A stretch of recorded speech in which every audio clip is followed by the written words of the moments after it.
Mama, oh, Mama, I heard about a podcast, Mama. It's called Pod Crashed, and it's a bit of a train wreck. They have different guests every week, Mama, and they talk about things. They talk about life, liberty, and the pursuit of things random. Oh, Mama, I hope I enjoy the show as much as you do. Shut up, and sit down.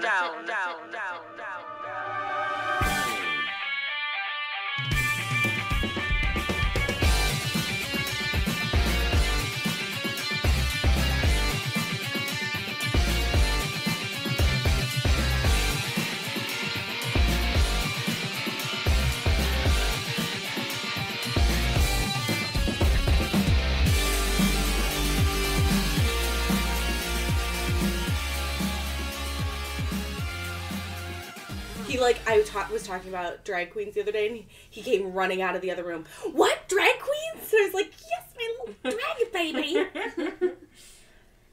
There's a whole movement of drag kids. Yeah, I think that Leo, with how supportive I am of it, and I mean how much I love it anyway. You don't think he'll ever be like that? Did you ever watch old episodes of Family Ties where the parents are hippies, so the son, he wants to rebel, so he becomes super conservative. So do you ever think like he'll rebel by like? Yeah, Mike Keaton. Yeah. P. Keaton. Alex P. Keaton. P. Keaton. So your son will be like rebelling by not wanting to do drag. Yeah, well, it was his idea. Right? He was the one who wanted to do it. This is so cool. I feel like I'm on a real podcast. Wait. So, what drinks were you offering? Thank you. Any drinks. I don't have wine, and I have a random weird selection of beer. I have liquor that I can mix with things. I want a beer. What kind of beer? Red's Apple Ale. I think there's Angry Orchard. Okay, those are ciders. Okay, well... Are you now the cider beer police? I am the cider beer police now. Hello. Jeez. I think I have 2 Mike's Hard Lemonades. That's adorable. That's really cute because those are red beers. Do you have any brown beer or just like? No, I don't have any brown. That's okay. Beer, I'll have. I would love to have a. I would love a Reds. So would I. Okay. Make it real easy. Yeah, just write out the bottle. Okay. This is going on my Snapchat story, all right? So you have all of my Snapchat followers can see. You should probably hold it in front, behind the microphone so people... I wanted you to be in it. Oh. I'm so fat and ugly. Shut! Here then. Oh, nice face angles. Still. Thank you. Is this a twist off?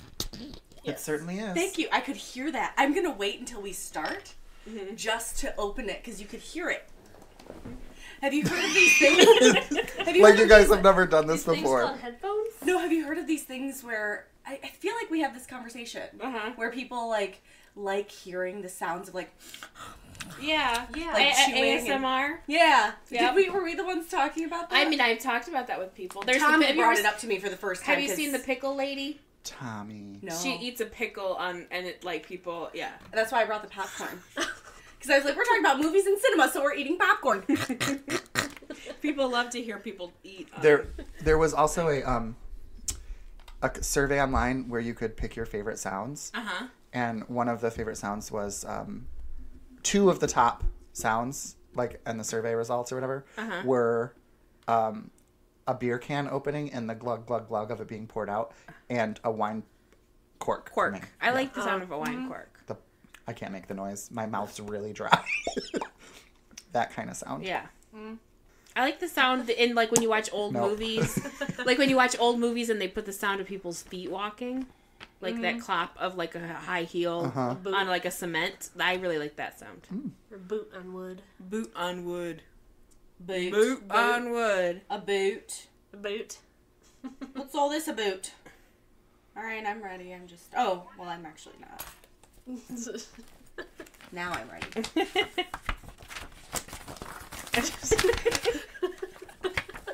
Just shuffle with your cards. It's just a whole episode of what is it? ASMR? Yeah, ASMR. Tell me when. 5:30. Go for it. Sometimes they start without telling us. Oh, are we? I always start without telling Yeah, you. she's been recording this whole time. Oh, really? Yeah, this has all been part of Oh, it. okay. Well, then we're ready for me to open Go for it. this for the ASMR, our ASMR followers out there. Oh, you couldn't hear it. You couldn't hear it like on Shane's. Shane's was like. We also brought glug, popcorn. glug, glug, and then... We also brought I got a popcorn Coke because I can open. today we're talking about Dragon Cinema. Ooh, that's a nice one. Hold on. I brought popcorn. Is this the leftover popcorn from yesterday? It is. So that we could, yes. So that we could talk about It's Dragon in a tub Cinema. with a lid. It doesn't make a lot of sense hearing a lid. Yeah. You're seriously not going to eat that the whole time, are you? I find this really offensive because she always hits me and side-eyes me and raises her nose and all of that stuff at me when I'm chewing. God, I hate to hear you chew. It is the And then worst. she's forcing everyone For else. all of our ASMR people, you should chew some of this because it's going to be the sound of popcorn. Maybe this will be and a learning the experience for the me. clicking of your jaw. Oh, the jaw pop. Oh yeah. my gosh. Have you heard it? My You sister know- does it when she chews. It always pops. Just pop, pop, Really pop. get it filled up in there.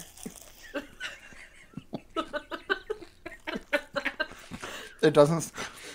Do you hear the breathing, too? It doesn't sound like anything to me. Does it sound bad? I'm going to have to listen back to this, and maybe...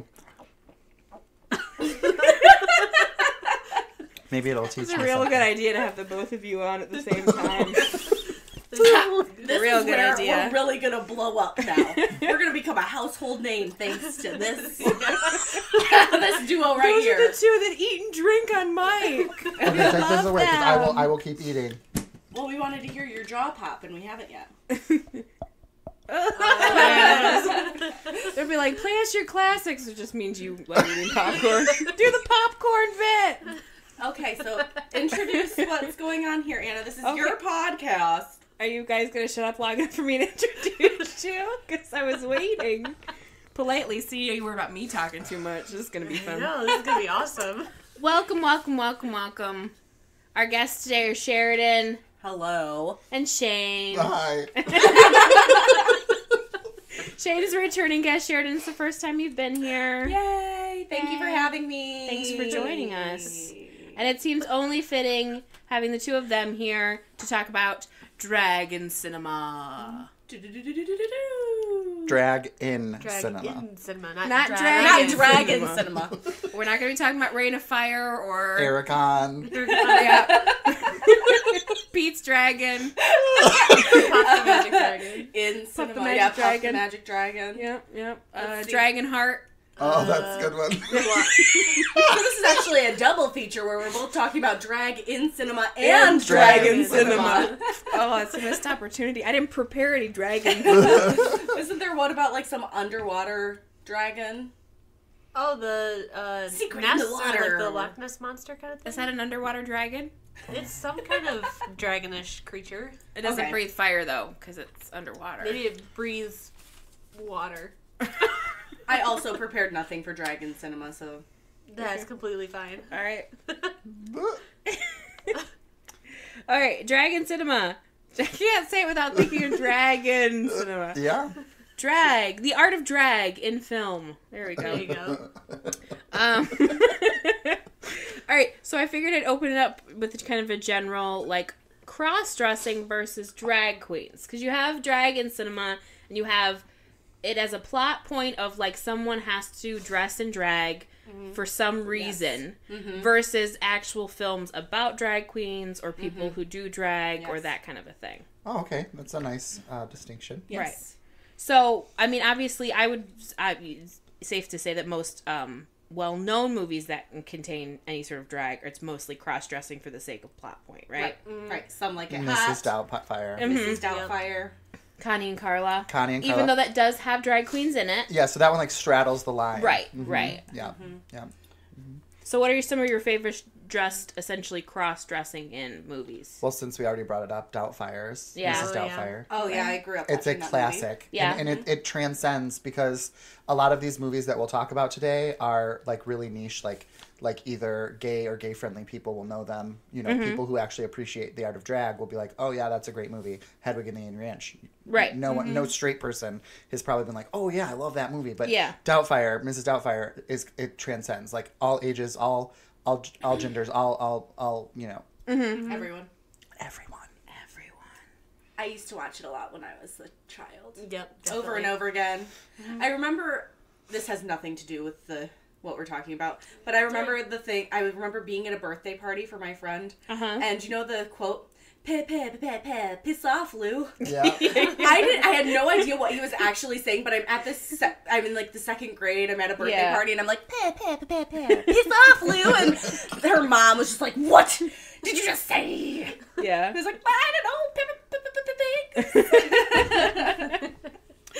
Yeah. Well, that one has the great scene. Like, a lot of them obviously have the montage scene where they're getting in drag for the first time there. But I like that one because he goes to his brother and his brother's boyfriend, and he's like, can you make me a woman? And they get like really excited about it. And then they do all the different faces, and the one is like Barbara Streisand looking, and the other one's like got the long red nails, and it's probably my favorite scene in the whole movie. It's just the montage of him getting in drag. So you mentioned the Barbara Streisand, wasn't she in Yentl? Yentl. And that was one of the movies when I was looking up lists to try and watch as many movies beforehand as possible. That was one that was mentioned. So I know nothing about Yentl, but was that like sort of a she has to, that they were making? It takes place, I want to say, in the 1940s, and she wants to go to Hebrew school, but they won't let women into Hebrew school, so she dresses as a man in order to become a rabbi, essentially. So I never got that. So it's like it's religion and this whole, I never got that sort of callback, though, in Mrs. Doubtfire, him dressing as Barbara Streisand when she had to cross-dress. Oh, that was in that, wasn't it? Yeah, matchmaker. Yeah, they say that. Oh. I had never had made that connection, so neat. You learn something every day. References. Well, Robin Williams for a straight male comedian starred in 2 films about drag because he was also in The Birdcage. The Birdcage, yes. Which was about a couple that owned a gay nightclub that did drag. I just want to point out how incredibly amazing it is that he was in 2 movies in full drag because he is one hairy motherfucker. Right? Yeah. He wasn't he never dressed in drag in The Birdcage. It was it was Nathan Lane. It was Timon. Yeah. But also to mention that La Cage aux Folles. Yes, the French. Yeah, that's what it was based off of. I brought notes. So. Isn't that also a Broadway play now? It was. This movie here that I could hardly pronounce was based off of a play. And then they made it into a movie, and then The Birdcage is based off of the movie that's based off of the play. It's like a Russian nesting doll of drag. Yes. So that's one that I watched very recently in preparation for this. Right. Because the library had a copy. Yeah. of it. Yeah. I like the bird. Did you watch The Birdcage? You watch La Cage de Fall? Oh, we don't have La Cage de Fall. Okay. But The Birdcage. The Birdcage we have. Yes. And Robin Williams. What a cutie. It was a weird movie. There was, like a lot of going, and this is a whole nother, you could do a whole nother podcast, going back and looking at certain movies that incorporate that as a story plot, like drag or gay culture or whatever, like as we progress, you kind of look back and go, okay, there was some problems with maybe some of the way they handled a lot of it. One of the famous, I don't consider drag movie, but it was on a lot of the list, was like The Crying Game. Oh, yeah. Which you go back now and it's just transphobic to the nth degree. I don't think that's drag. That's exactly. Yeah. But it's one of those things where you, like, at the time it was supposed to be this, this whole message, and now you look back and you're like, I kind of get where you're coming from, but at the same time it's like, it's just straight up, it's just like just transphobic essentially. Yeah. Did you see do you know The Crying Game? No. Yeah. It's about is the whole thing about that? I don't think so. I've never seen the full. The whole thing about what, guys? Have you seen The Crying Game? I have Game? not. I think there's a primary plot to it, but the secondary plot is he meets this woman and he kind of has this attraction to her. Cuts to him being with her for the first time, finds out she's a man, And there's this whole scene where he's like puking and he's like disgusted by the fact that this woman that he had this attraction to is now a man. Which is a real problem. Ace Ventura. Right. Ace Ventura. I feel like they made That's another one. It's so problematic now. Very, very bad. That you look at it, and at the time, you know. And the way that they expose the character in the Crying Game for being transgender is they pull down her pants and like they put everything on the screen, and so it was like this really like shocking thing that happened in the early 90s or late 80s or whatever it was. Did the same thing in Ace Ventura. Oh, they turn. I never got that as a kid because I didn't understand what they were talking about. But he turns her around implying she's like, tucked, right? Yeah, I always thought that it was a really bad case of the hemorrhoids. Isn't that the joke that he makes in the thing? And I was like, wow. I was like, that looks like there's batteries back there. I never understood that they were tucking her penis. Mm-hmm. Yeah, but then they all. And I really don't think that's what happens when you tuck your penis. No, it's not. Because you see drag queens wearing like full on like thongs while they're tucked, and you don't see anything. Yeah. Yes. So there's a blogger that I follow named Angry Black Homo. Have you read any of his stuff? And he had an entire post that he had made, which was a response to trans people needing to disclose that they're trans before sleeping with someone. And I just thought it was really interesting because he does mention the whole thing where, like, why is it suddenly, like, you're attracted to this person who's trans, and then it's, like, you feel shame about it. I don't know. Let me keep talking, and I'll find the quote that I'm thinking of so that it actually makes sense. I did find this article because I was Googling lists of, like, the best drag in movies, cross-dressing movies, that kind of a thing. I am out, aren't I? Sorry. And I found this article on Out Magazine, and Michael Musto wrote it, who's this really famous journalist who's written for years and years and years about gay culture and queer issues and things like that. Does he have dark glasses? Yeah, dark glasses, curly hair, New York staple. Like anytime you go back and look at anything about the Club Kid movement, he wrote a lot about it. He wrote a lot about like Party Monster and that kind of stuff. So he wrote this article, and this was published in 2015, called "The History of Drag Movies and Why Hollywood Owes Us Big Time." I read that. Yeah, it's a very good article. I just pulled a couple things from it. One of the quotes was, "Some of the funniest comedians ever, or some of the funniest comedies ever, made use of drag as a device, and they generally focus on straight characters hiding out and living a lie, not gays being out and fabulous." Right. And then he says, "Sexual and gender roles are definitely examined in these films, and many amusing and or insightful moments emerge, but again, it is generally about heteros finding fulfillment by playing around with drag as a hideout, not gay men who are committed to every bulge bead by means of unapologetic performance art." Yes.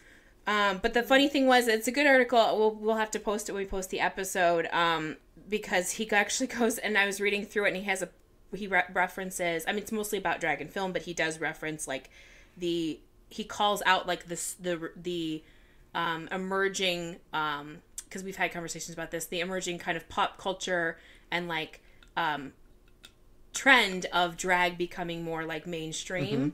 And this was a couple years, and he even says in it, he's like the upcoming season of RuPaul's Drag Race has the very well-known New York drag queen, Bob the Drag Queen, and he says in parentheses, "who will win the show," parentheses. Like, he straight up was like, who will win the show? And then he's quotes himself as saying, "And for all you people who still like to remind me that I said Madonna wasn't going to happen," because I guess he was very famous in the 80s for saying, "Oh, Madonna's not going to go anywhere." He's like, "I still stand by my answer."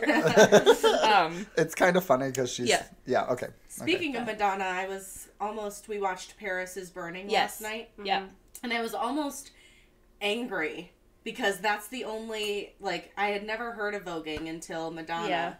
And, like, does she even, like, reference it in the song? That's the thing is, and I was thinking about it because I was like, well, she grew up, like, she went to New York, she was in that 80s club scene. I'm sure she, like, got it directly from that. Like, I wouldn't, but it's just kind of like a Michelle Visage in the sense that, like, she was around that culture, so I know that's where she got it from. But the fact that she kind of co-opted it and didn't really ever credit anyone again for it. Right. So voguing. Yeah. Do we want to explain what voguing is for those who might not know? Go ahead. Shane? Voguing is a battle dance. which we just learned. Yeah, it's like dance battling. Yes. Because I'm with you. I only ever knew it from the Madonna song Vogue, and I thought it was just like a way of dancing where you move your hands around your face a lot. Yeah, that's what I thought it was. Yeah. It was just like that box in your You face. put yourself in a box. But that's not what it is. But that's not what it is at No. all. It's a dance battle. And what else did we learn about it? That it's derivative of... It originated in the Harlem, in the gay communities of Harlem, in the ballroom culture. Right. And it's derivative of... It's derived from the magazine Vogue. Yeah. And they took from that magazine because these poor black gay communities just longed for that... What am I trying to say? The whiteness. They wanted That to be whiteness. accepted as white people are accepted. And so the poses, some of the poses are taken from the magazine Vogue. Yeah. Just ridiculous And that's how it sharp got its lines. name. Yep, that's how it got its Not name. from Madonna. Not from Madonna. Yep. Madonna. You could have educated me so early, Madonna, and you didn't. So Well, she's from a very long line of female pop stars who essentially take from gay culture and don't ever mention a lot about it. Is her mom a singer or something like that? Or what's the long line?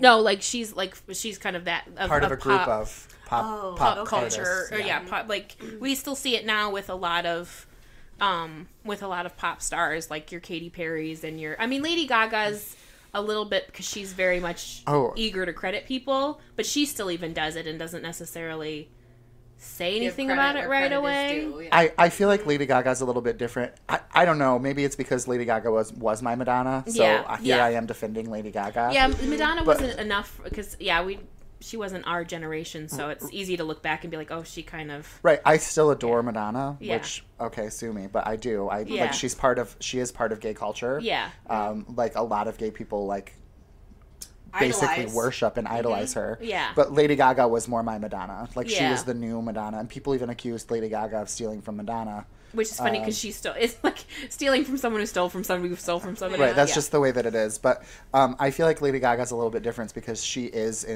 like she admits it. I mean, her the clapping song, art pop, Applause? Yeah. Her Applause song is, I mean, she was at Mickey's WeHo, wasn't she? Or Showgirls in West Hollywood with, like Shangela and Detox and all of these queens on stage and like was celebrating them in the music video. So I mean, like she's at least throwing it back and showing people like where it came from. Putting an effort. Putting an effort into like lift it up a little bit. And Madonna did the same thing with her sexuality was questioned and she was, I feel like she was like she celebrated bisexuality. Yeah, I guess. she had the whole sex book that she was very open to all that kind of stuff. And yeah, so I mean there are some like perks of having people like Madonna in the spotlight. However, she did blatantly steal voguing from the gays in Harlem. Yeah. Oh yeah. Yeah. So, rewind the conversation back. I think she found the quote. I've had the quote sitting here. I just didn't want to read the whole thing. So, going back, we were talking about the crying game and how transphobic it is, going back and looking at it. Yep. Because of how he discovers his... What is she? I've never seen the movie, so I'm just explaining from what... She's a transgender woman. She's a transgender woman. He figures it out. And I thought this was a pertinent quote to mention from the blogger Angry Black Homo, trans people need to disclose before sleeping with someone. He mentions that cis people know whether their partners are trans or not. Hold on, April, do you know what cis is? I've heard that term before. I can't really remember what it is. You were born with the sex as female, and you identify with the gender of female. Right. So you are a cisgender woman. Right. Oh, so, right. Okay. Because you can't talk to babies and ask them what their gender is when they're born, you base it off of, we go gender binary. It's written on your birth certificate. Yep.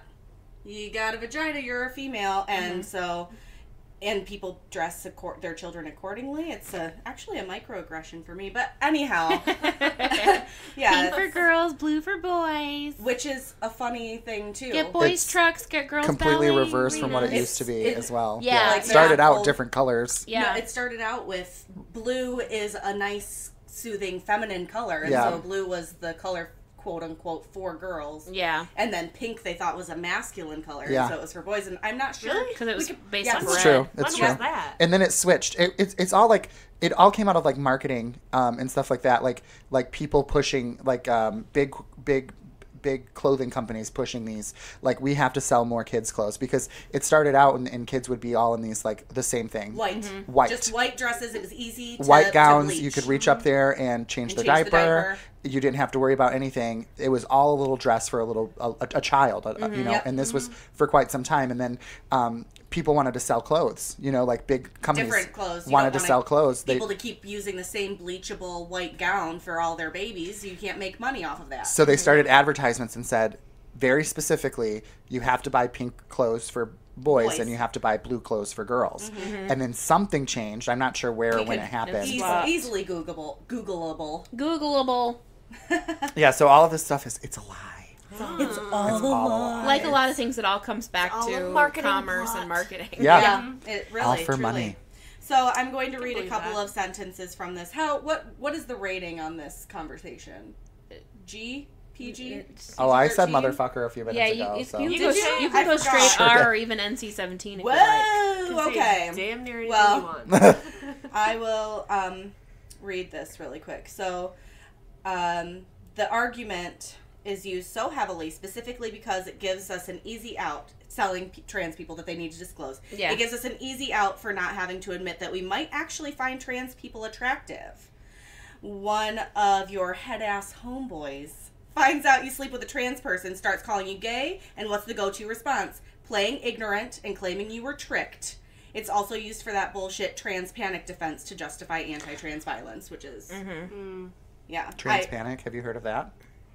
I'm guessing it's fear of like transgender people. No, that's transphobia. But like trans panic is when, like, if I was a trans man, you know, and I tricked you into like having sex with me, and you killed me or were violent against me, You could use that as you a could defense. claim that that's as a defense? Yes. trans panic is your defense, Like and a- that gets people Like out a of moment of like what, killing in the heat of passion or something Something like like that. Right, that. or like Yeah. or like mob when you're Mob Mob mentality. mentality. yeah mob Okay. mentality when you're with a group of people who are Right. We also cling to that argument because it allows us to blame trans people for their own oppression, ignoring the fact that trans people encounter violence regardless of when they disclose. And the conversation shouldn't be whether or not trans people should have to disclose. The conversation should be that cis people, men especially, need to unpack their own bullshit and be more honest with the fact that we knowingly find trans people attractive. yeah There's more. I highly recommend reading his stuff. He teaches me so much on a daily basis because I do make it a point to go and read what he posts on Facebook. all right And so that's Angry Black Homo, homo spelled H-O-E-M-O. H-O-E-M-O Wouldn't have guessed, right? Nope. Yeah. And he advocates for the voices of black, trans, and LGBTQ people. Go ahead, sorry. Okay yes so sorry. Kind of didn't expect the conversation to go this way, but you invited I Sheridan. was gonna say I could not expect it to. So, little backstory, Anna was like, so what do you want to talk about when we do this? And I was like, well, the things that I know a lot about are kind of like deep. You want to talk about like the lack of black representation in cinema? And she's like, maybe not. You want to talk about things like that? I'm like, okay, well, how about drag in cinema then? Also, my entire list that I compiled fits on 3 like postcard sized. Yeah. They're not you even know, postcards. Yeah, they're 3 postcard-sized pieces of paper, and one of the pieces of paper has 2 movies on it, and they are Psycho and Mrs. Doubtfire.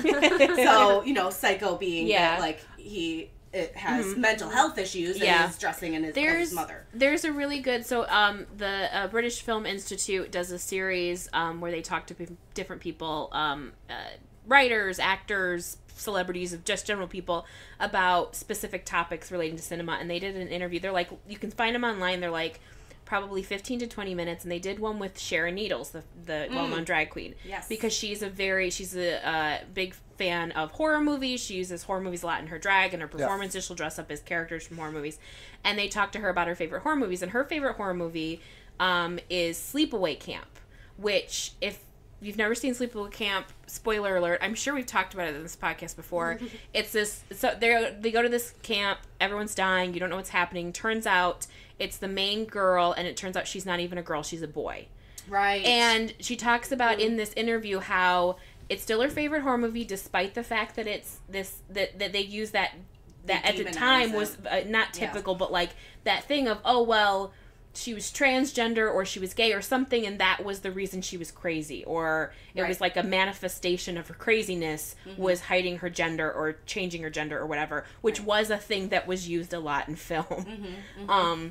Particularly horror movies, you know, and Psycho is one of those situations where he's crazy, so he's dressing up as a woman. Now the woman happens to be his mother, which you can kind of maybe be like mommy issues. Yeah, it's not necessarily a transgender thing, but at the same time, it's like that's a manifestation of his craziness is the fact that he's, you know, disguising himself as a woman to kill people. Yeah, he's got like what some multiple personalities or something like that.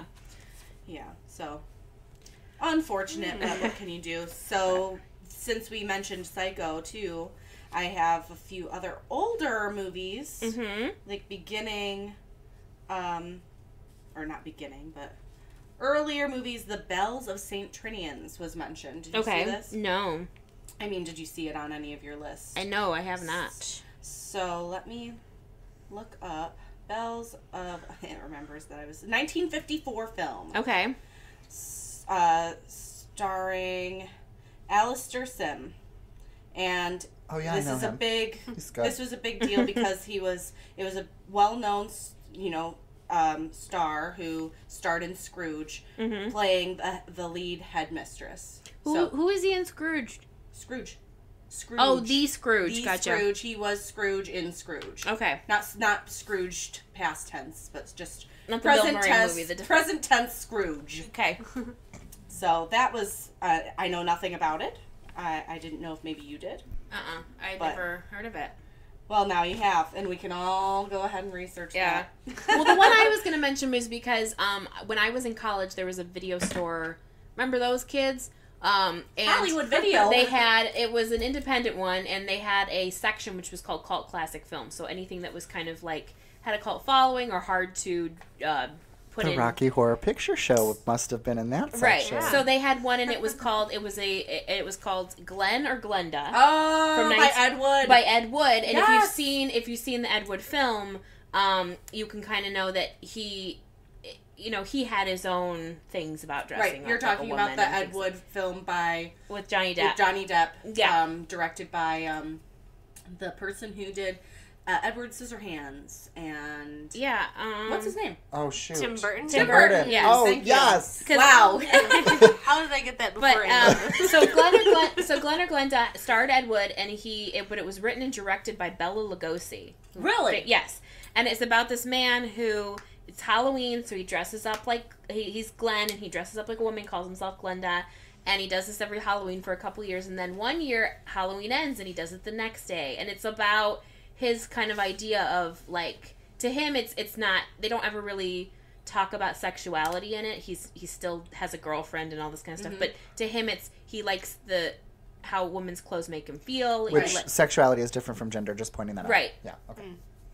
What did I say? Oh, you just said that they didn't talk about sexuality, which is perfectly okay, because to be trans does not mean that you need exactly. To have they don't talk about what it means for he just his fascination with it is he likes the way women's clothes fit. He likes the variety of women's clothes. Yes. He likes how he feels in them, and so it's all about aesthetically the appeal of dressing like a woman. And they don't ever cover, anything else, and they don't mention. He stuffs his bra to look like boobs, but it's nothing else is ever covered because it was 1953, so they don't talk about anything else there. But it's just interesting. I've never seen the full film, but I've watched clips of it, and it's your typical, it almost feels like a 1950s hygiene film because it's mostly narration of like, meet Glenn. Glenn's your typical man, blah, blah, blah, and he does this. And it's done in a way that it's not really, it's not casting aspersions or making judgments or anything. It's just like, this is the story of this man and how he feels about things. And that's because Ed Wood actually was like that and had that felt more comfortable in women's clothing and Right. would wear women's clothing underneath his clothes because he couldn't fully dress up. Right. And what was his favorite thing? Mink or something? I don't remember. There was like Songs, this isn't it, right? specific shawl that they showcased in the movie Ed Wood Yeah. because it was his favorite Uh-huh. because he used to like steal it from his girlfriend Yeah. and put it on or something. It's probably mink. So. People had an obsession with mink, it appeared. Mink or fox or something. I don't remember what it was, but yeah, Beaver. that's probably why it was kind of done with sort of more of a loving hand because he would probably have been like, this is how I feel about it, not to sort of capitalize on cross-dressing. And I definitely think you can tell the difference a lot when you see movies that feature people in drag or people cross-dressing that are made or like are involved with people who understand that versus just a bunch. Like you watch a movie like it's not a good example. I don't even like talking about the movie White Chicks. Oh gosh. Oh, yeah. Where it's just, you can tell they're like That's Dragon They're Cinema. capitalizing. there wasn't a on- single hand in that pot who like was like, hey, maybe we should take a step back and look how we're portraying. Yeah. It was just like, oh, wouldn't it be hilarious if we took two black men and dressed them up as white ladies, and then they just kind of went from there. I never saw it. Yeah. Are you talking about my mama? Oh, she wants to talk about my mama? No, that was a terrible movie. Yeah. Yeah. Which, I mean, I don't know. I guess I understand the idea of they wanting to do that reverse blackface thing, but at the same time, it just Never it wasn't saw it. done well. I think if it had been done well, maybe there would have been something there, but it wasn't. Because it has been done well Yeah. in movies like Tootsie. Yeah. Yeah. Yeah. Tootsie, it was done well. Love Tootsie. It was done so well. They actually showed that in my college class Yeah. on communicating gender because I feel like it was a little bit more respected. You Yeah. know, like he unfortunately it was a man dressing up as a woman to further a woman. You know, like to celebrate a woman, but and women should be able to do that themselves. But Yeah. it was kind of done really tastefully and it like taught people a lot of stuff. And so Tootsie was a great way to use that plot device, Yeah. not for ill, but for good. Right. Yeah. Yeah. So also want to take a couple steps back. You mentioned Rocky Horror Picture Show. Yes, I did. So I think that we can talk about that really quickly. And I actually recently watched the made for TV version. Oh yeah, the live version that they did with Laverne Laverne Cox. Cox. And when I heard I love Laverne Cox. I really okay. When I heard that Laverne Cox was doing it, I was kind of scared. Yeah. Because I thought that for cis het people, it would be cis hetero people who are both Cisgender heterosexual. cis and heterosexual. Cishet. Watching this on their television screens, that it would be confusing because in the original Rocky Horror, he's a transvestite. He's a sweet transvestite. He's a sweet transvestite From transsexual Transylvania. Transylvania. And so then bringing in an actual trans woman to play Frankenfurter, I was a little nervous because I thought that would make it really difficult for people kind of not trying to understand what the difference is between a trans person and then a person who dresses like a woman. Yeah. Newsflash. The movie's amazing. Oh, is it? Yes, Laverne Cox was like Great. Yes, I watched I didn't even it. know she sang. Yeah, okay. I watched it. The name sounds so familiar, but yeah, she's from Orange is the New Orange is the New Black. Black. Yeah. Yep. I watched it and I was floored by her performance. She was perfect. Yeah. And I could see why you would have watched her try out for it and just been like, well, we have our Frankenfurter. Like, she was really great. Did you see it? Did anyone else see it? I put it on my DVR and it got deleted magically somehow, so I did not get to see it. Oh, I would recommend it just because I think that they did do the justice to Rocky Horror. Yeah. I thought that they Trying not to hit it. All this noise. I thought that they did a good job sort of giving it new life for another generation. Yeah. To be introduced to Rocky Horror. There were some songs that I liked more What? In this version. Like either whether it was done by Laverne Cox herself or there was Touch Me, which I watched this movie and then I was like, Susan Sarandon sing, can't she? Like, I didn't... She definitely wasn't hired for her singing abilities. No. I love Susan Sarandon, but no, she certainly was not. I do. So do I, but she's so politically just like is she on the wrong side. The last couple of years, she's been really vocal about it. Yeah. There's been and it so hurts much me to so pay bad attention because to. I do love Susan Sarandon. Oh, that is I love everything heartbreaking. she's in, but then I see her on like Fox News, and I'm just like, oh god, no. I had no idea. There's like I her was and saying, Tim Robbins. There's so much to pay attention to right now. I can't keep track of everyone who's disappointing me. We're talking about Tootsie, and I was just like, Dustin Hoffman, back before you broke my heart. Yeah, was he tough. a sexual predator? He stuff came out about him. Someone said that they were underage working on the set of some thing with him, and that he'd made like really uncomfortable sexual comments to him, and he went and talked about it in front of an audience and was just like, well, that's just how we acted back then, and that's just what we did, and was unapologetic. Okay, wait a minute. So since you brought... Okay, go ahead. But then also said, like, I didn't say anything like that, but if I did... That's just how it was, yeah. It was painful to watch. I cried. I actually did cry, because I was, I was obsessed with Dustin Hoffman. Yeah, you were. Obsessed. That's why I watched Tootsie, was because I was going through watching all of his movies. Mm-hmm. And so... I did enjoy Tootsie. Yeah. Yeah. But so good. I mean, okay, so let's think about it. When we watched Paris is Burning last night, how did they refer to themselves? Venus, help me with her last name. Extravaganza. Venus Extravaganza, sitting on the bed, talking about how she didn't want her down there no more. Yeah. And what did she call herself? I don't remember. Was it faggot? No, she called herself a transvestite. Oh, a transvestite. Yeah. If you think about it, when I know that somebody in the movie referring to himself as a faggot, and that's why I said that. Yeah, faggot was definitely Penn Davis or whatever, the one. Yeah. Yeah. So I mean, let's think about the way that language has evolved. Mm-hmm. When was cis even a word? It wasn't. It hasn't been for very long, has it? Okay. No. But okay, so tell me what your point is. My point is that I've never looked at Rocky Horror Picture Show through that lens of like whether or not it's problematic or not, because that's a privilege that I have. Like, I don't have to look at it and say, is this offensive to me or not? Because I'm not, a transgender person. But just thinking about like when you were speaking about it and why it might be problematic and why you were shocked that Laverne Cox would be playing Frankenfurter, you had said, she's a transvestite from transsexual Transylvania. Right. But that was the language that we had at that point. And when you were talking about something, the Ed Wood, was that his name? What I was thinking about is like, at that point in the 50s, when was the Danish Girl?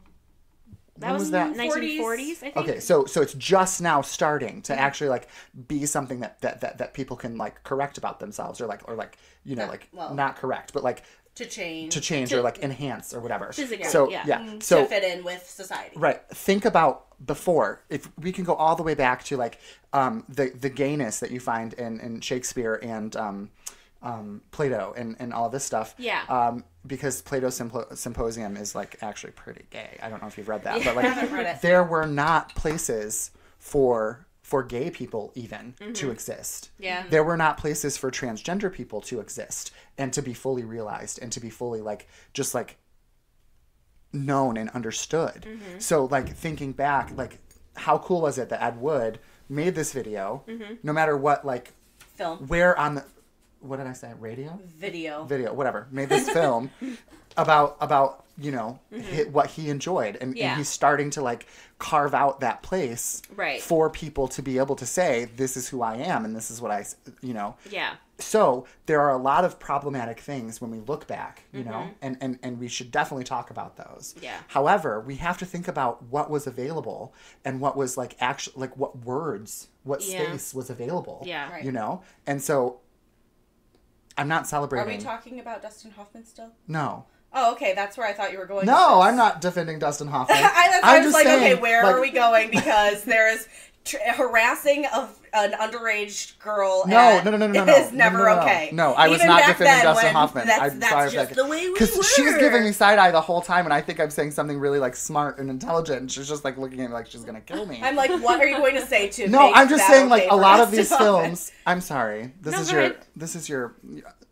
a lot of these films are carving out a space. Yes, and they're absolutely, making, I agree. That's what I was saying. Yeah. Not about Dustin Hoffman. Well, that's what the segue was, so I was waiting. Yeah. But I'm sorry. In regard to the Laverne Cox, you mentioned that I said that I was shocked. I don't remember if that was the language that I used. But what I meant was I was surprised, or not surprised, but I was nervous for cis hetero people to watch it. And then to not understand, to have that more confusion behind the difference between someone who cross-dresses and someone who is a valid woman. Yeah. And so that's what I meant. Not that, like... Right. Yeah. Yes. And, okay. And I think that they still pulled it off well. I think that it was well done. I don't think that there was any... They still have that song, Sweet Transvestite, in there, but I mean... Well, like, transvestite, because it makes me think of one of my favorite comedians is Eddie Izzard. And he has called himself a transvestite for years, and he would always he would always cover it in his drag show, like in his comedy shows. He'd be like, I'm a man, I don't want to be a woman, but sometimes I like to wear men's clothing. I feel as an individual I should be able to wear anything I want regardless of what gender supposedly it lies on or whatever. And he would always cover it, and he would make jokes about it and all this kind of stuff. But it was transvestite was always the term he used. And then as we kind of progressed and all these other terminologies came through, the word transvestite I hear less and less and less. Transsexual I never hear anymore, right? Unless it's somebody who's extremely outdated with what the knowledge that they have, or they are updated and they just want to use it to hurt someone. Yeah. But it's one of those things where it's because it's ever evolving, like anything should be. I get frustrated with people who just want to accept everything at face value and never continue to learn about things. Right, me too. And I get there's like it's tricky for people, especially as you get older and you get more set in your ways, and every time you turn around it seems like there's a new term or there's a new this and that. It feels overwhelming, but at the same time, well, if you stop understanding that to me, being frustrated with progression in society is like, well, so you think everything's fine the way it is exactly now and you don't want anything to get better for anybody.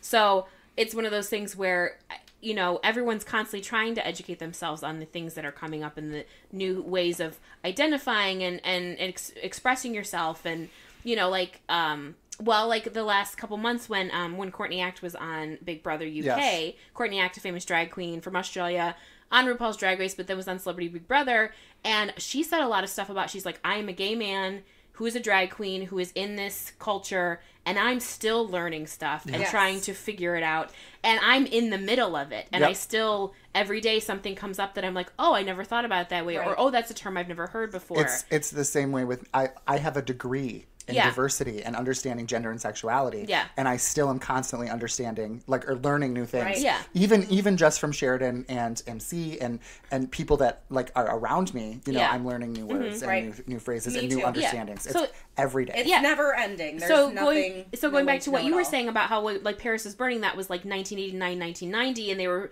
and you had people referring to themselves as transvestites or transsexuals. That idea that, well, that's what they had at the time, exactly. Yeah.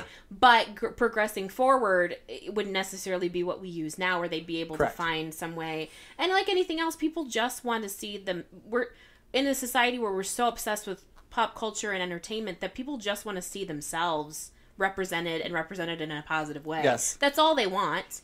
So it's that idea of people are like, well, I don't understand why suddenly now everything has to be remade and all the cast have to be diverse and all the males have to be women and all this good. It's like, well, because we spent so long not showing an accurate representation of people. That's why Black Panther was so amazing. Yeah, you can't even for me when I'm watching the movie, just thinking about the way that I felt the first time I watched a gay movie or a movie with a positive gay representation. Yeah. I used to sneak. My family was so close-minded and so Christian and so my mom never wore pants. All of her sleeves were past her elbow. Yeah. She never put on makeup or jewelry, just her wedding ring. She wore skirts, to clarify. She didn't not just wear go pants. Bottomless. Oh, yeah, I'm sorry. She never wore pants because she was constantly wearing skirts. Winnie the Pooh style. But what I'm saying is I grew up in a place, I was also homeschooled, so I grew up in a place, Albion, where there was no representation for me, and I knew who I was growing up. And there was just this, I knew I was gay. I knew I was different, the whole time. And I'm growing up in this church where there's no gay people around me.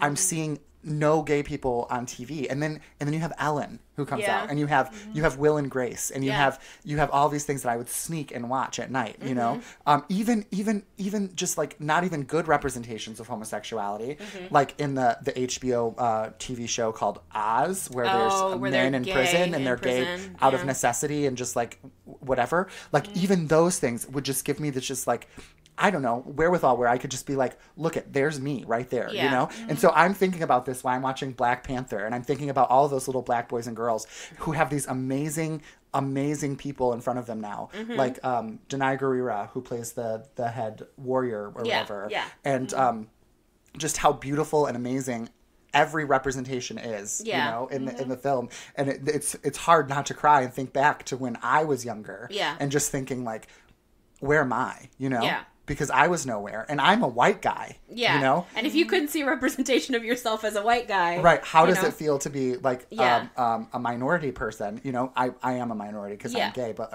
it was even worse when I was growing up. But like, now there's so many good representations of gay people, and it was just really emotional. Yeah, and it's one of a lot of people that criticize things like that are the people who've never had to experience that lack of representation. Right. Who've always had someone to relate to, or always had a representation of what they thought they were in movies and TV and whatever, and they just don't understand. And as opposed to just being like, oh, well, I don't understand, but good for you guys, they're just like, well, I don't understand, so therefore it's not necessary. Right. And unfortunately, it's still those people that a lot of times are responsible for what gets made. And it's one of those things, and we talked about this because we did a review of Black Panther, of like, you shouldn't have to make these movies and have them be gigantic for them to keep getting made. Right. Yeah. But sometimes the money is the only thing that gets these, white male producers to understand that can make them money. Right. Is that people, people of color, people want to see that, so they will go to the movies if you make that, and it's like, it's a shame that it has to be money that convinces them that these need to be made. Yeah. Go ahead. Oh, I just think it's funny that we're having that conversation that I mentioned anyway. Yeah. Black representation in cinema. Here we are. Here we go. So, Sheridan will make it about that. It relates. We're thinking about drag in cinema. Yeah. And I'm going to have to mention, Ava DuVernay had posted about list your movies directed by women of color that are also centered around people of color. Yeah.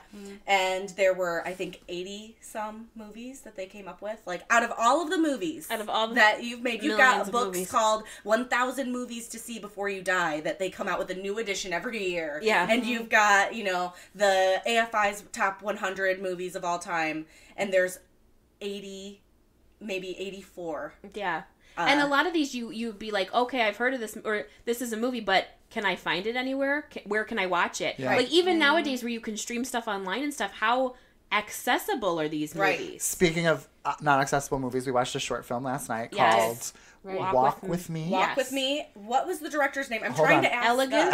Elegance. Thank you. Thanks for nothing, Gus.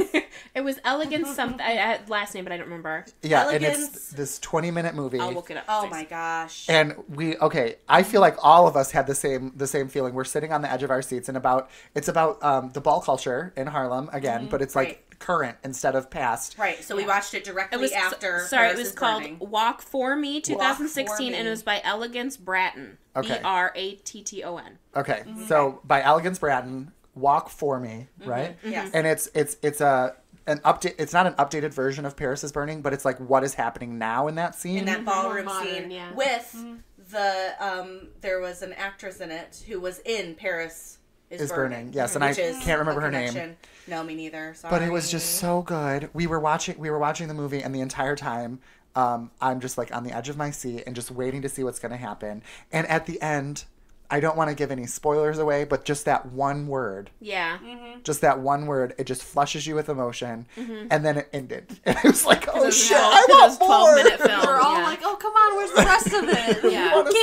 Keep going. Yeah. Okay, he's finally here. Mm-hmm. And I'm asking what the actress's name is.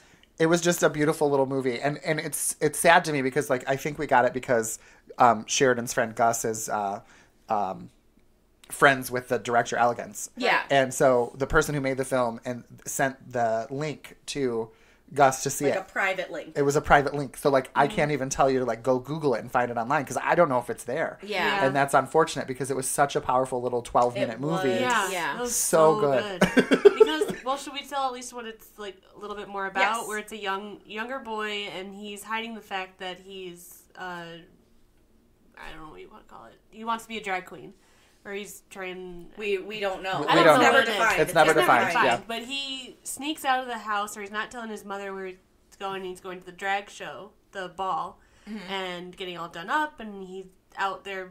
Has a drag She is mother. that. I should say she, because She's doing drag. She's Yep. doing drag. Yeah. And she's doing voguing, and her mother's calling and wanting to know where he is, and finally the mother of The drag mother. Yep. picks up the phone and texts her mother where to go to come to the drag show. And then they have a little confrontation, and With the mother and the drag mother and the child. It's Yeah. and the child. So good. Yeah. And It was so well done. Bravo, Yeah. Elegance, Bratton. But If but you're it should be listening. mentioned that based on that short film, he got a show on Viceland that's coming up. Yes. That's about the ball scene currently. What was that called? I'll look This it is up. I got why this I person. told Gus he should come because I was I like, got I'm not going him to be up. able to. I got him up. I'm gonna We look wouldn't up. be able to hear him on the microphones anyways. He's got so. such a deep voice. Here, I'm calling him.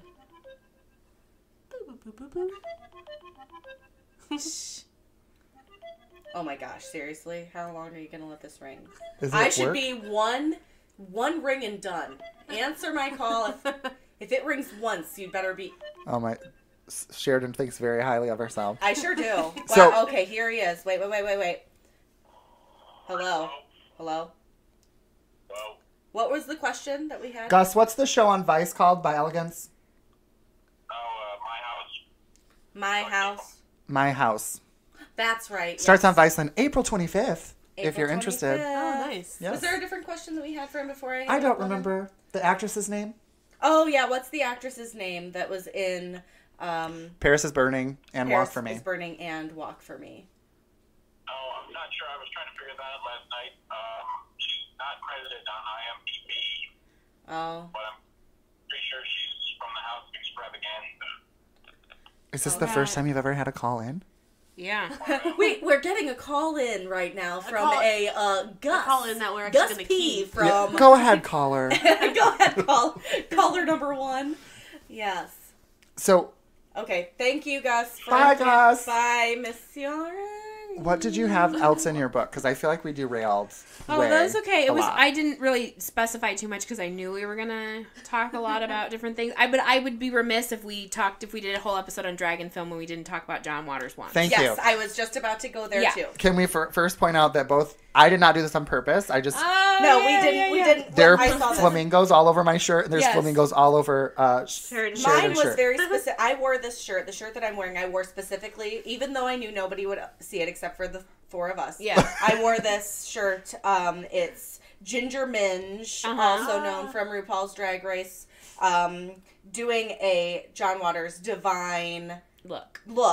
with a bunch of like foil flamingos and Pink like flamingos. a pink Yeah. flamingos. So it's my pink flamingos shirt that I very specifically wore for this. Yeah. Ginger Minge, I'm so sorry. If you're listening, I'm so sorry that they accidentally charged Latrice Royale for this shirt instead of you.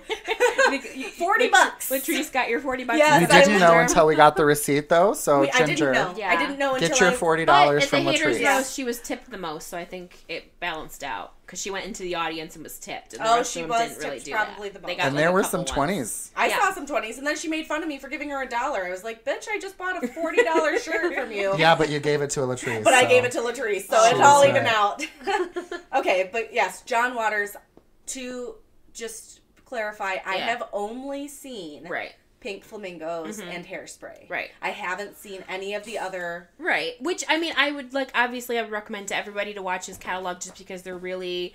I watched him... So I obviously, growing up, knew about Hairspray, knew about Crybaby, because they were his most family-friendly, accessible Right. films. And Crybaby is the one with Ricky Lake. Ricky Lake and Johnny Yes. Depp. And And- as is Hairspray. Hairspray has has Ricky Lake in Yes. it as well. Yes. Yes. So I obviously knew about those.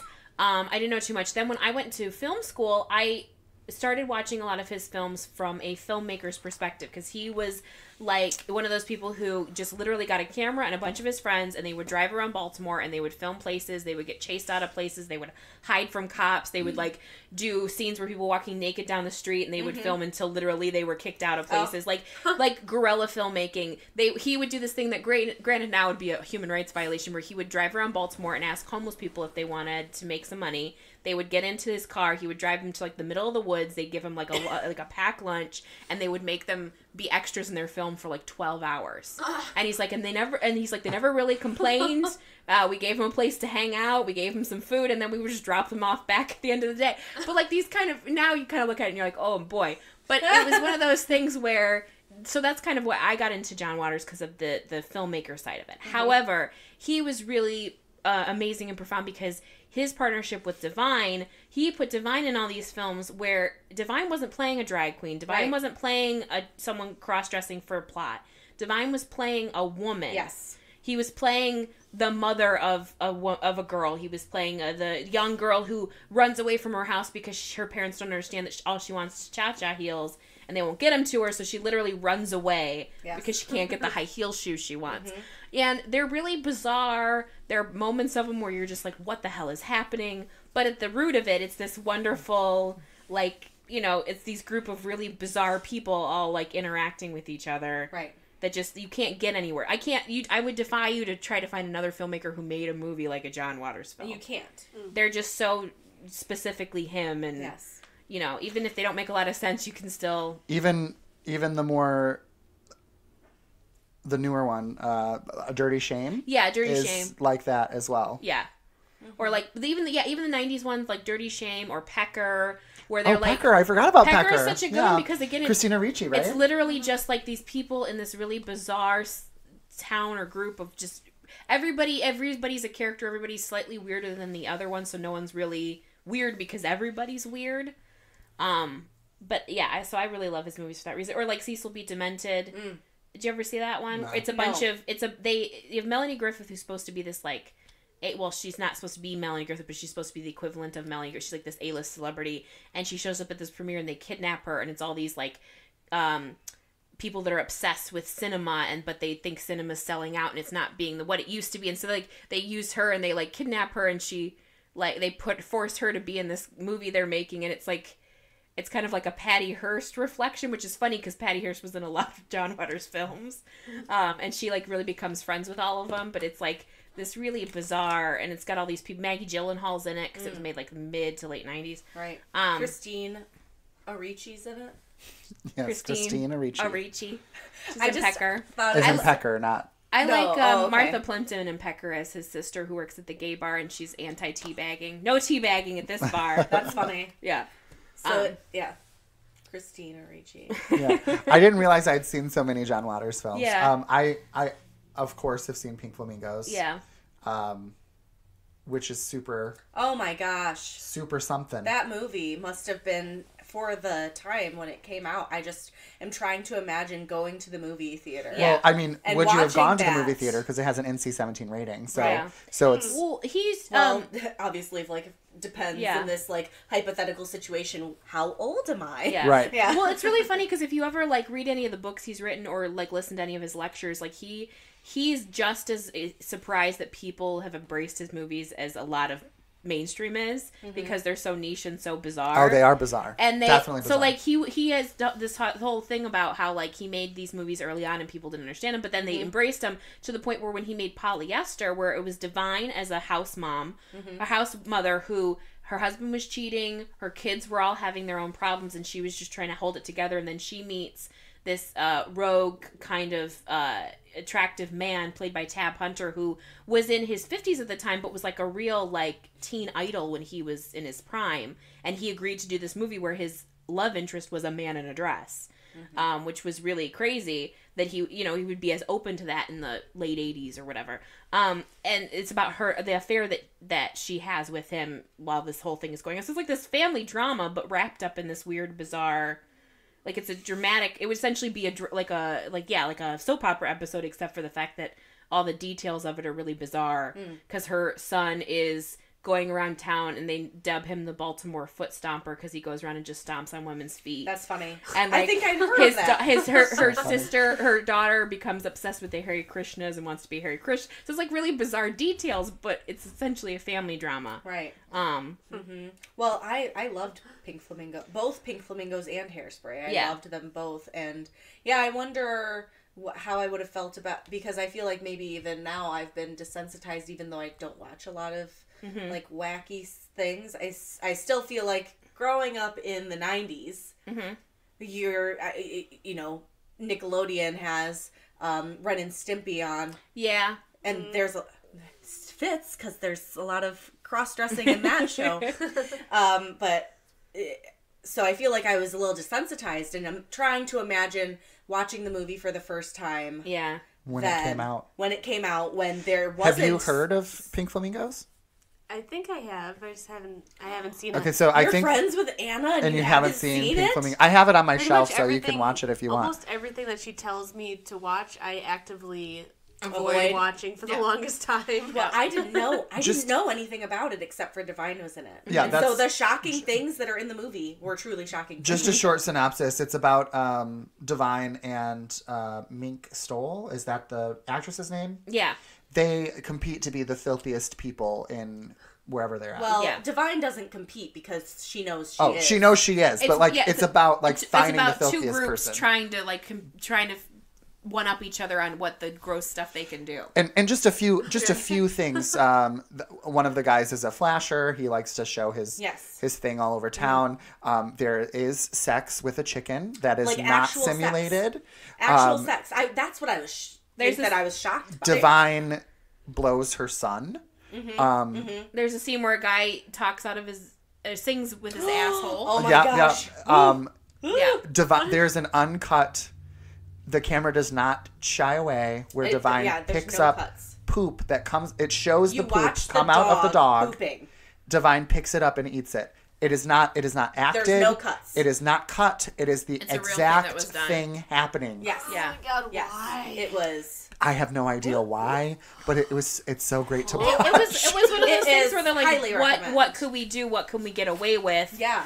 Because John Waters, there's this really great, if you have Netflix, go on Netflix. There's this really great thing called, oh crap, I can't remember. It's called His Dirty Life or His Dirty, it's John Waters, and he's on stage and he's talking to an audience, and it's like filmed and it's on Netflix, and it's one of my favorite, I guess, documentary, whatever you want to call it, because he talks about when he was a kid and he would grow up in Baltimore and he would go to the city and he would see like these movie theaters back in the 1950s and early 60s where they would you made movies but they couldn't get people to show them because they'd make these like bizarre like cult films, or they make these horror movies, or what they called in England these video nasties, where they were essentially like just really gross stuff that people didn't want to watch, like put in their cinemas. So they would take copies of these and they would put them in their trunk on their reels, and they would drive around and try to get independent theaters to show them. And they would say like, okay, well, you show it and you give us a portion of the profits of the tickets and we'll let you show it on a Friday night or whatever. And so they would be responsible, the filmmakers, for advertising for it. So they would like get a car, and during the week leading up to the show, they would like drive down the street with like a bullhorn, like saying, come see this movie, it'll make you sick, it'll blah blah, and they would like they would do tricks to get people to like intrigued to see it. Like they would show these there was this one called Mom and Dad that he talked about seeing, where it showed an actual person giving birth in it. Oh, cool. And they hired people to dress up as nurses and doctors, and they hired an ambulance to sit in front of the theater to like tell people like, you might pass out, we might have to take you to the hospital, and that would get people to like intrigued to go see it. This is hype. This or is like Barnum and Bailey hype. And he would talked about going to see the movie The Tingler, which was a horror movie about a giant bug, and they would put buzzers under the seats, and you'd sit in the seat, and they wouldn't tell you. Back in the day when you could get away with not telling people, now people would sue the hell out of you. Right. But like you would go, and then during certain scenes they would buzz your seat and you wouldn't know, and it would just happen randomly, and you'd be like, oh my god, my seat was buzzed, and the person next to you would be like, I don't know what you're talking about. There's bugs under my seat. Yeah. So just to... And that's where he kind of got that from. The documentary is called This Filthy World. This Filthy World. 2006. Yeah. It's one of my favorites. I could listen to him talk about movies all day. It's so crazy He's got a great voice.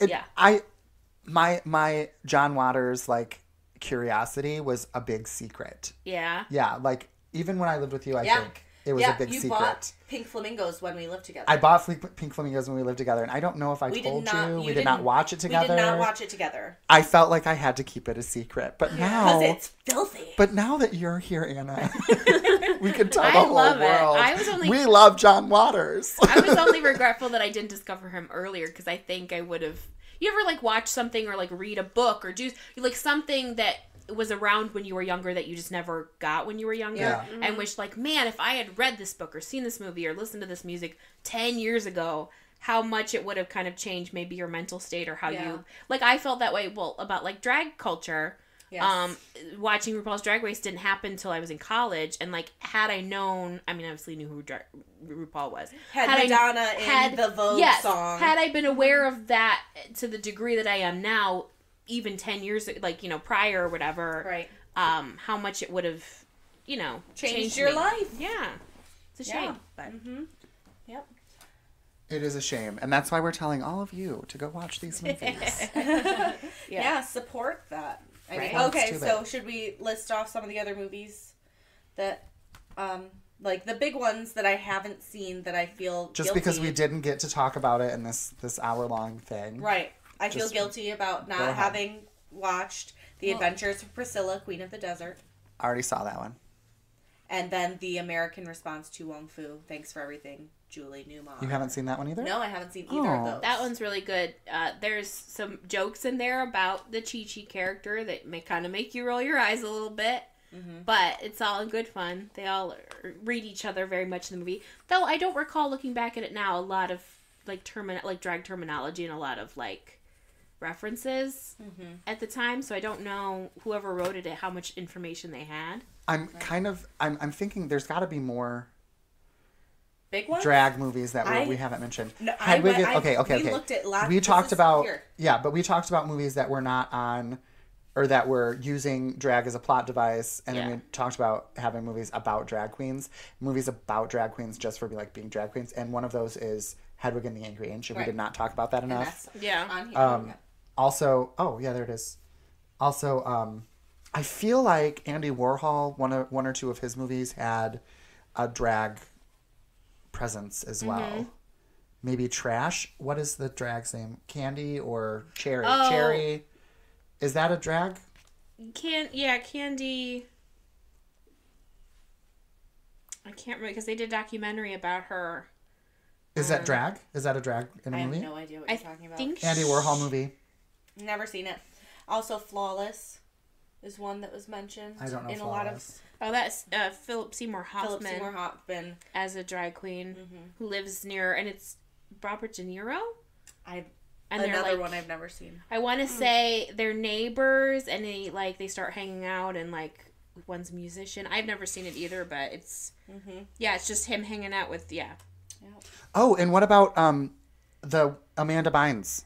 She's oh, the man. she's the man. She's the man. That was That's listed. I didn't write it down because I didn't necessarily want to bring it up. Well, that's a plot device, Shakespeare. and It it's was. Shakespeare. Yeah. Yeah. Well, Shakespeare in Love, technically, because you have Gwyneth Right. Paltrow dressing as a As a man man. to be, Oh, which yeah, they even pull Shakespeare straight in from Love. Victor Look Victoria. at all this drag in film that we didn't even think about. Yeah. Right, but Mulan time. yeah. Mulan.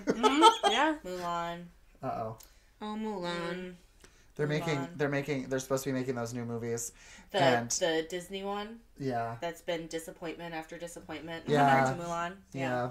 They're supposed to be making a live version of that, right? They Live are. that's what we're talking about. Yeah. Live And version of Aladdin and Mulan. And I like how And Lion in King. both situations they had to make a big fuss about how it was actually going to cast people who, like Mulan was actually going to cast people who were Asian in it. Unlike, I'm like, only in Hollywood would you have to make a point to say that. Right. well, That you this have movie movies like specifically that Yeah, is- because you have Jake Gyllenhaal in Prince of Persia. Oh, Yeah. God. So the thing that made me feel really upset about Mulan, which is a movie about a woman who dresses in drag to like make it so that her dad doesn't have to go fight in a war. So it pertains. Was that they were trying to whitewash the plot. Did you hear what the original plot was supposed to be? I don't. It was they were. I have not. They were supposed. It was supposed. The original plot was that a white man was coming to save Mulan. And he was going to be, the movie was going to be centered around this The white new man. movie? What? Yes. Or the cartoon? Yes, and there was an uproar from, like, all sorts of communities, just like, no, this movie cannot be made. I signed one of the petitions that was just like, do not make this movie. Yeah. This script is terrible. Well, it awful. keeps happening. You've got Yeah. Matt Damon in The Great Wall of China. Here comes this white guy to save China. Yeah. You've Tom also Cruise got was in The Last Samurai where he Last teaches Samurai. the samurai how to be samurai. let's bring it back to drag and how we're taking Right. it away from Yeah. drag and talk about the movie that just recently came out called Stonewall. Uh-huh. The Stonewall riots, I mean, were largely credited to Marsha P. Johnson and her friends. Marsha P. Johnson was a transgender drag queen. She was transgender at the time, and it's said that she threw the first brick. But then you've got this movie coming out about the Stonewall riots. It recently came out. I did not watch it because there was so much huff Controversy? about it.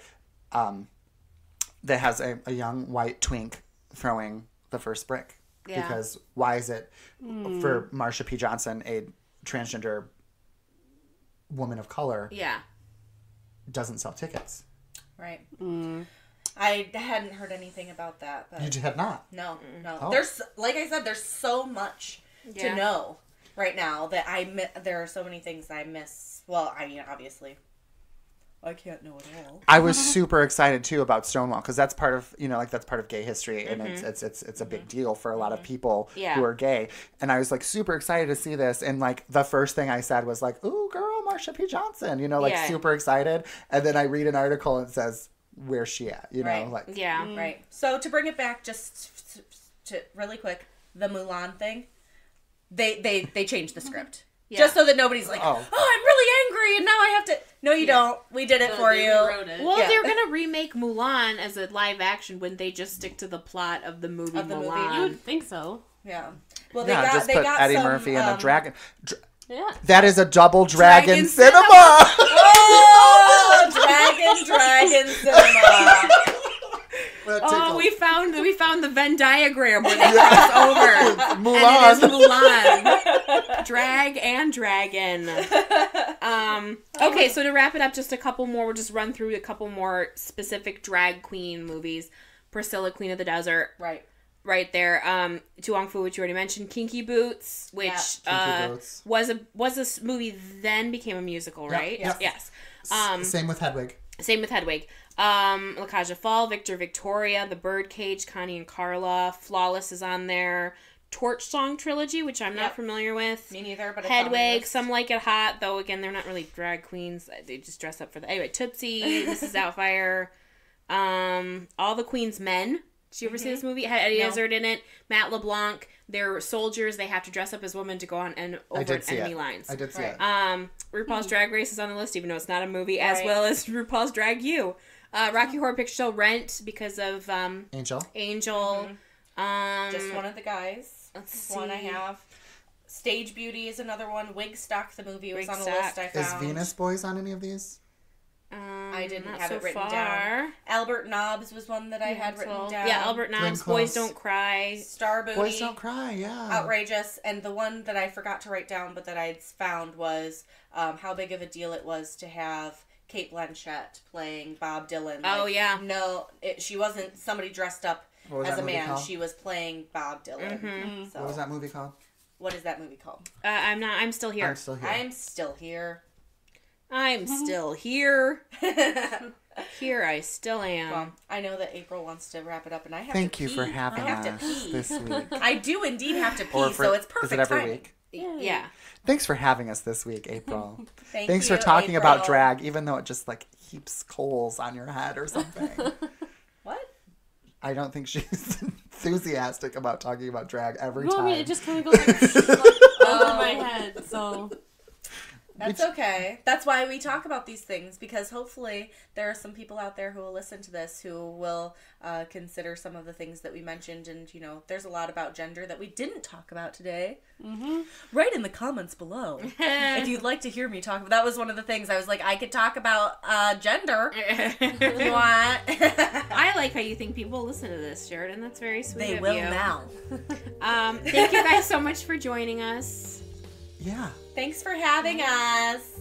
Thank you. I have to pee. Where's the bathroom? Right there. Over there. So until next time, Donka bitches. Donka. Bitches. That's funny.